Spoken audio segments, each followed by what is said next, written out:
અમદાવાદના નાગરિકો થઈ જાઓ સાવધાન। અમદાવાદમાંથી ફરી ઝડપાયું નકલી ઘી। અમદાવાદના નિકોલમાંથી આ નકલી ઘી ઝડપાયું છે। નિકોલમાં રહેણાંક મકાનમાં આરોગ્ય વિભાગે દરોડા પાડ્યા। વેજીટેબલ ફેટ અને પામોલિન તેલનું મિશ્રણ કરી અને આ નકલી ઘી તૈયાર કરવામાં આવતું હતું। અંદાજે 500 કિલો નકલી ઘીનો જથ્થો જપ્ત કરવામાં આવ્યો છે। મંગલ મૂર્તિ બ્રાન્ડના નામે ઘીનું પેકિંગ કરાતું હોવાનો પણ તપાસમાં ખુલાસો થયો છે। દ્રશ્યોમાં પણ જોઈ શકાય છે મોટી માત્રામાં કાર્ટૂન છે કે જેમાં ઘી ભરી અને બહાર વેચવામાં આવતું હતું અને આ અમદાવાદના નાગરિકોને ખબર નહીં રાજ્યના અન્ય કેટલાય નાગરિકોને તેનું વેચાણ કરવામાં આવતું હતું। નાગરિકો તેનું સેવન કરતા હતા અને નાગરિકોના આરોગ્ય સાથે ખુલ્લેઆમ ચેડા કરવામાં આવી રહ્યા હતા।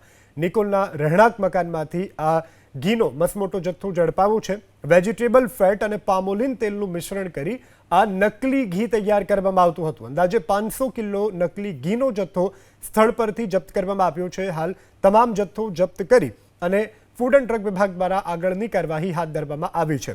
કેટલા સમયથી આ ઘી બનાવવામાં આવતું હતું, કોણ કોણ સંડોવાયેલું છે અને કોને કોને અત્યાર સુધીમાં આ ઘી વહેંચવામાં આવ્યું છે તે દિશામાં તપાસ ચાલી રહી છે। આગામી દિવસોમાં તપાસના અંતે નવા ખુલાસા થાય તેવી પણ શક્યતા છે। સંવાદદાતા કુશાંગ સોની આપણી સાથે જોડાઈ ચૂક્યા છે। કુશાંગ, આ નકલી ઘી પકડાવાના મામલે શું વધુ વિગતો પ્રાપ્ત થઈ રહી છે અને આ સમગ્ર નકલી ઘીનું રેકેટ ચલાવનાર હતું કોણ? જો અમદાવાદના નિકોલ વિસ્તારમાંથી આરોગ્ય વિભાગ તરફથી આ નકલી ઘી છે તેનો જથ્થો પકડી પાડવામાં આવ્યો છે। લગભગ 500 કિલો જેટલો ઘીનો જથ્થો છે તે પકડી પાડવામાં આવેલો છે અને મળતી માહિતી અનુસાર વેજીટેબલ ફેટ અને પામોલિન તેલ મિક્સ કરીને આ ઘી બનાવવામાં આવતું હતું અને તેની સાથે પેકેજ કરવામાં આવતા હતા ડબ્બા મંગલમૂર્તિ કાઉ ઘીના નામથી।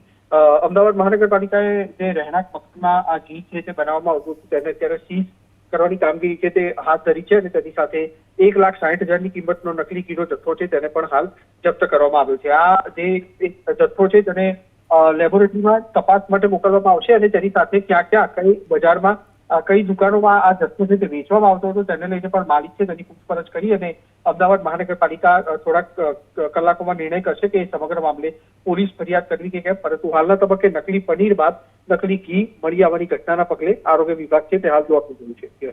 જી કુશાંગ, સમગ્ર જાણકારી બદલ આભાર।